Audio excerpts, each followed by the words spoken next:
2024년 4월 10일 날 저는 도서관에 공부하러 가겠습니다. 공부하러 가기 전까지 열심히 해서 열심히 좋은 사람 길러서 우리나라 자유우파 대한민국을 사랑하는 국회의원이 200명 이상이 되도록 노력하겠습니다. 여러분, 작년 12월 31일 그날 우리 전부 마음이 처연했습니다.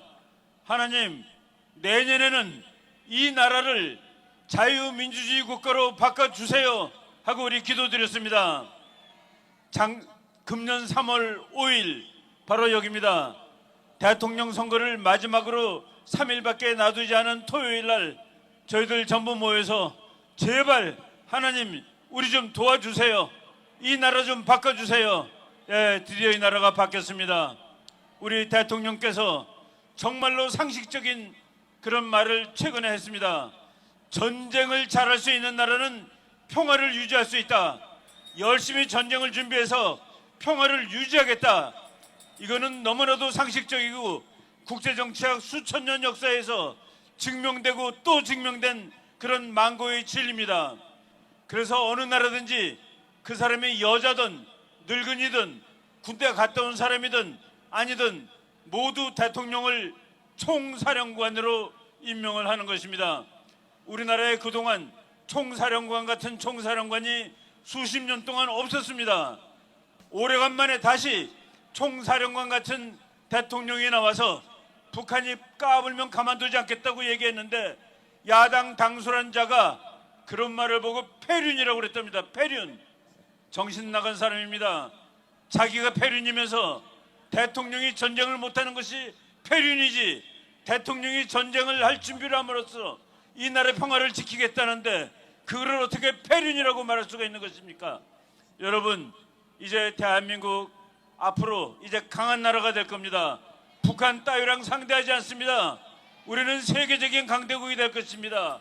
그러기 위해서는 우리가 다음번 국회에서 자유우파가 3분의 2, 200석 차지해야 되고 자유통일을 이루어야 되고 그리고 세계적인 강대국으로 나가야 될 것입니다.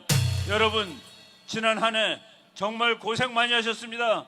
하나님께서 좋은 선물 주셨습니다.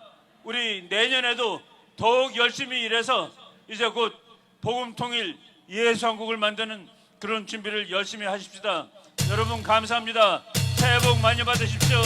고맙습니다. 네, 수고하신 이충건 박사님께도 여러분 감사의 박수를 보내주시기 바랍니다. 이충건 박사님이 이제 여의도로 안 가신다니까 한석이 남았어요. 참고로 저는 이충건 박사님 아마 뭐 공부하러 간다고 하는데 공부 왜 하는지 모르겠어요. 저는 꿈이 세상에 초등학교만 있고 학교 다 없었으면 좋겠어. 공부를 왜 하는지 모르겠어요. 이래야 정광훈 목사님이 좋아하시죠. 자, 또 이충건 박사님 못지않게 공부 열심히 하신 분이죠. 이제 자유마을 총재로서 어깨에 짐이 상당히 무겁습니다.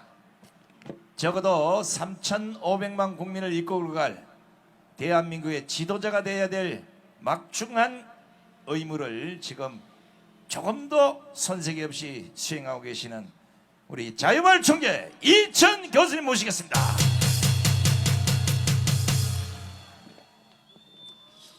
안녕하십니까, 이천입니다.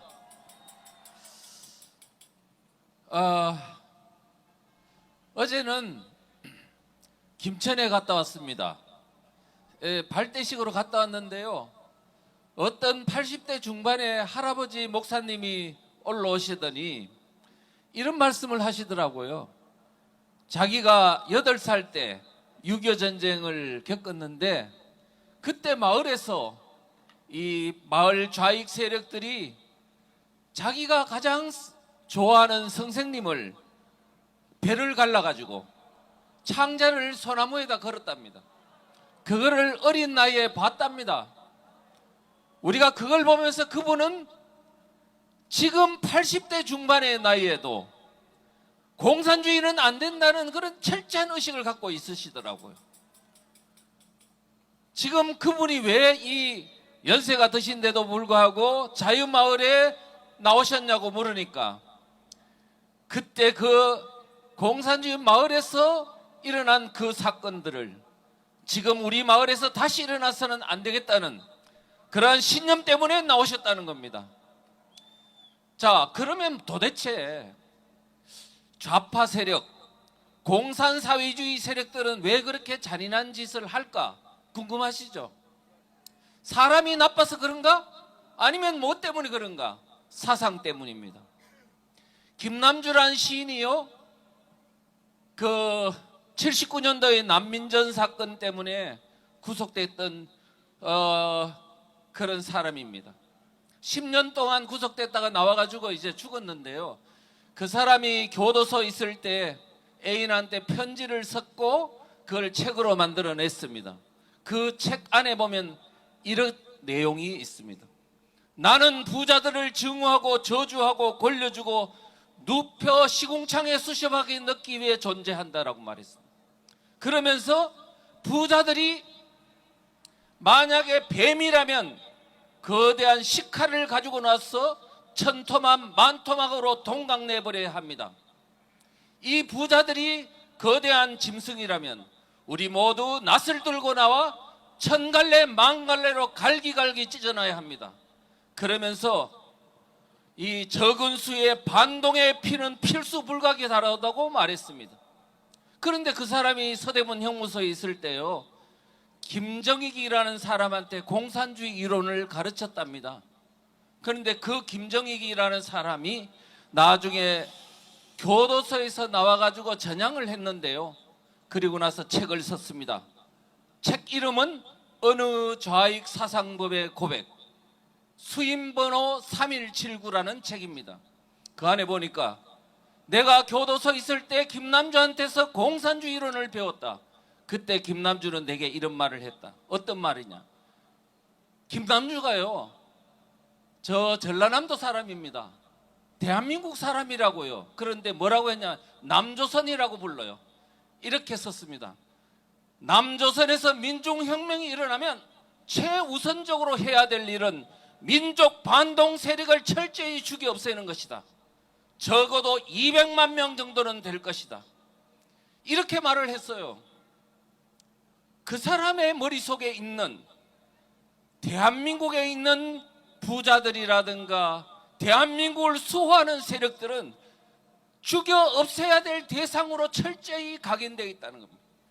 이런 사상을 가진 사람들이 대한민국의 마을에서 이제 완전히 주민자치회라는 통치권을 장악하고 마을 교육 공동체를 장악하고 마을 경제 공동체를 장악하고 대한민국에 있는 모든 3,506개 읍면동에서 그들이 원하는 세상 마을 공동체를 진짜 만든다면, 우리 진짜 대한민국의 자유민주주의를 좋아하는 사람들은, 주민들은 어떻게 되는 거냐고요. 제가 마을에 오신 분들에게 물어봤습니다. 여러분들이 왜 나오셨냐고 했더니 아까 그 할아버지가 말씀한 대로 좌파 세상이 마을에서 일어나면 안 되기 때문에 나왔다고. 지금 우리는요, 왜 마을 자유마을이 성공하느냐 하면 주민들에게 좌파 세상이 포장을 하고요, 양의 탈을 쓰고 그 양의 탈 쓴 늑대가 마을을 장악하는 것을 실체만 까발려 준다면, 우리는 뭐냐면 그 주민들은 다 깨어나서 자유마을에 참여할 것이고, 그 다음에 그들이 참여해서 의문이 일어난다면 대한민국은 반드시 지켜진다는 겁니다. 그래서 우리의 뭐냐면 자유마을의 핵심은 뭐냐, 그들 반대한민국 세력의 실체를 주민들에게 여하이 어떻게 깨우쳐서 그들을 각성시켜 나오게 하느냐 하는 것이 우리 핵심일 것이고, 만약에 그렇게만 된다면 대한민국은 반드시 200석을 넘어 250석까지도 가능한 대한민국의 정치혁명이 일어날 것이다. 그것을 하는 것은 바로 자유마을 운동이다. 이렇게 생각을 합니다. 많이 동참해 주십시오. 감사합니다. 네, 수고하셨습니다. 우리 이철 교수님께도 감사의 박수를 보내주시기 바랍니다.